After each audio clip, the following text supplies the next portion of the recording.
Bonjour, pour faire suite à la vidéo précédente, je vous propose un corrigé de l'exercice 1 du sujet d'SVT du mercredi 19 juin 2024.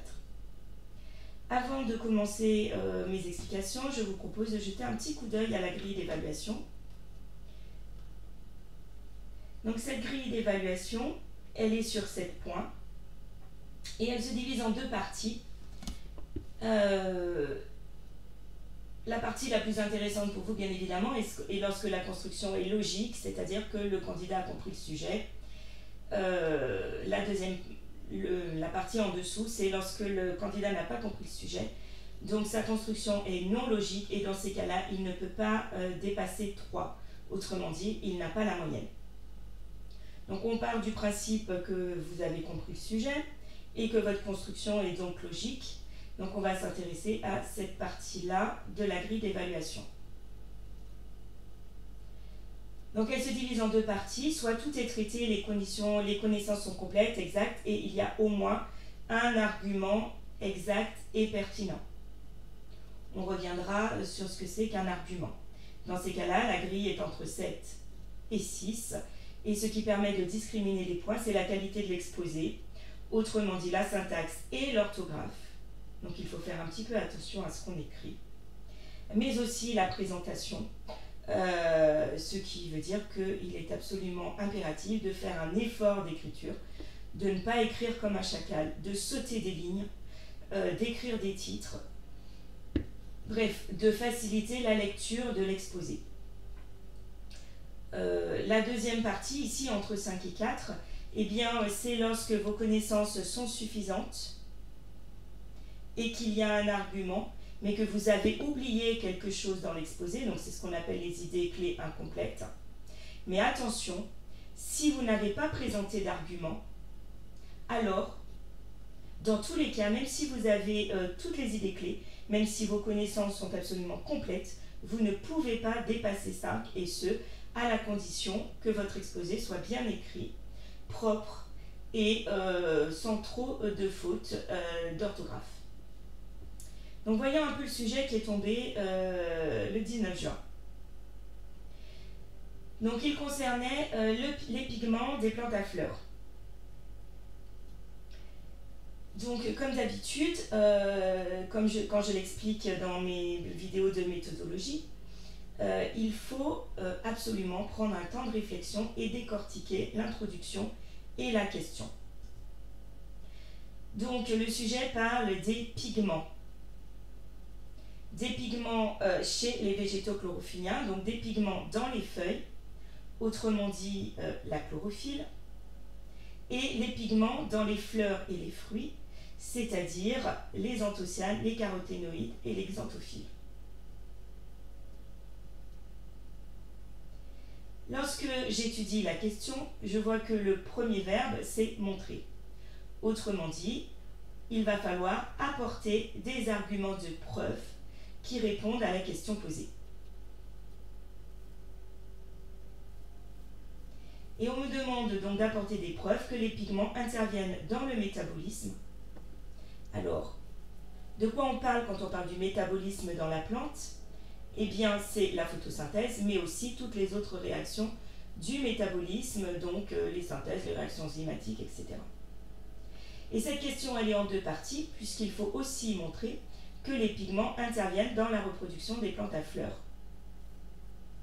La reproduction des plantes à fleurs, c'est quoi? C'est la pollinisation et la dissémination des graines.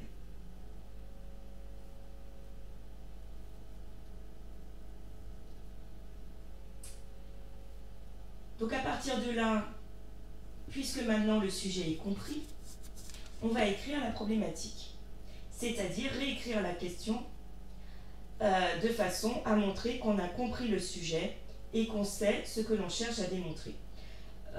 Donc voilà la problématique que je vous propose. Donc pour moi, il s'agit de montrer que les pigments chlorophyllains permettent la photosynthèse dans les feuilles et que les pigments colorés favorisent l'attraction des animaux pour la pollinisation et la zoochorie.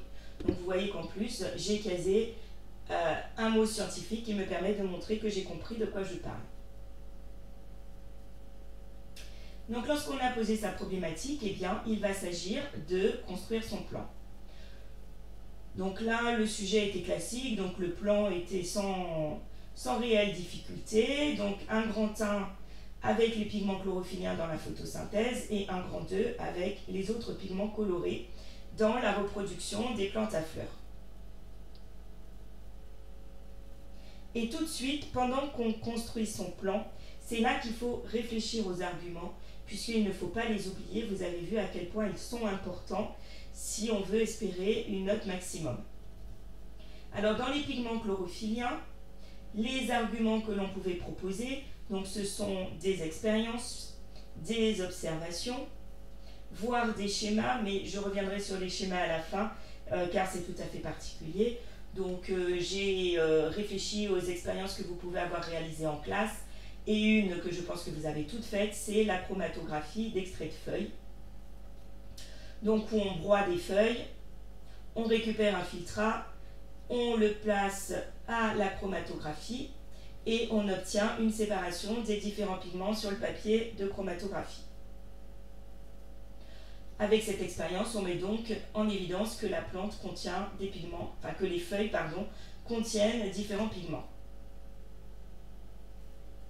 On pouvait aussi utiliser comme argument la coloration par l'eau iodée de l'amidon dans les chloroplastes, puisque cette expérience montre qu'il y a un métabolisme, c'est-à-dire la formation d'amidon, dans des éléments colorés de la feuille qui sont les chloroplastes. On pouvait aussi présenter le spectre d'absorption de la chlorophylle qui montre que les pigments chlorophylliens absorbent la lumière, donc dans les couleurs, les longueurs d'onde bleues et rouges. Pour ce qui concerne la deuxième partie de l'exposé, le rôle des pigments colorés dans la reproduction des plantes à fleurs, alors je pense que là vous n'avez fait aucune expérience, mais vous pouviez quand même parler, par exemple, du comptage des insectes pollinisateurs autour d'une fleur colorée par rapport au nombre d'insectes pollinisateurs autour d'une fleur blanche, ou alors présenter le comptage de graines dans les déjections d'animaux disséminateurs. Donc lorsqu'on a trouvé ces arguments, il va falloir remplir son plan avec les notions. Donc les pigments chlorophylliens dans les chloroplastes, l'absorption de l'énergie lumineuse, donc la photolyse de l'eau et la production d'énergie chimique, la synthèse de glucose et des autres glucides solubles, la distribution aux cellules, ce qui permet la synthèse d'ATP dans les cellules et de l'énergie pour réaliser l'ensemble des réactions du métabolisme. Pour cette dernière partie, il n'était pas du tout utile de s'étendre, mais juste le citer afin de montrer qu'on avait bien compris que le sujet concerne le métabolisme et pas uniquement la photosynthèse. Dans cette première partie, il n'était pas nécessaire de détailler la totalité de la photosynthèse, puisque le sujet s'intéresse aux pigments. Donc il fallait détailler cette première partie, puisqu'elle se fait dans les chloroplastes grâce à l'absorption de l'énergie lumineuse par la chlorophylle. Pour cette deuxième partie, il n'était absolument pas nécessaire de détailler la phase chimique de la photosynthèse. Pour ce qui concerne la deuxième partie, donc les autres pigments colorés, donc on pouvait faire deux sous-paragraphes. Un premier paragraphe concernant la pollinisation, donc avec l'attraction des insectes pollinisateurs, le transport du pollen, ce qui permet une fécondation croisée évitant l'autogamie, et une deuxième partie donc concernant la dispersion des graines, avec l'attraction des animaux consommateurs de fruits, le rejet des graines à distance dans les déjections et la dispersion. Bien sûr, j'avais oublié la formation des fruits qui contiennent les graines. Alors, et les schémas? Eh bien, là encore, il fallait faire attention. D'une part, ils ne sont pas demandés, donc ils ne sont pas obligatoires. Mais à partir du moment où vous décidez de faire un schéma, il doit correspondre au problème posé et donc concerner les pigments et le rôle.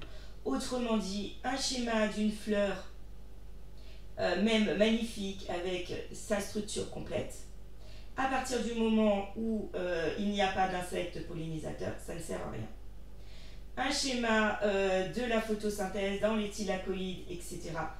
S'il n'y a pas intervention des pigments, ça ne sert à rien. Donc il fallait au moins colorier les chloroplastes et les thylakoïdes en vert. Donc moi j'ai trouvé ce schéma-là dans un bouquin. Donc il permet d'illustrer le grand 1. Donc avec l'énergie lumineuse dans les pigments chlorophylliens, captée par les pigments chlorophylliens, la production de glucose, et j'ai rajouté, puisque c'était simple, c'est un schéma à base de carrés, donc aucune difficulté pour le faire. Le métabolisme, et puis pour ma deuxième partie, donc là, inutile de dire que je ne serais pas du tout capable de dessiner ce genre de schéma. Donc avec la pollinisation d'une fleur colorée et la consommation d'un fruit coloré et le transport et le rejet à distance des graines dans les déjections. Donc si vous êtes doué en dessin, vous pouvez faire ce type de schéma, mais ce type de schéma peut aussi être réalisé avec des patates, des carrés et des flèches, du moment qu'on fait des carrés ou des rectangles à la règle et des flèches dessinées proprement. Voilà, et bien ce corrigé est terminé. J'espère qu'il vous a permis de comprendre comment il fallait répondre au sujet. Je vous souhaite bonne chance pour la suite de vos épreuves.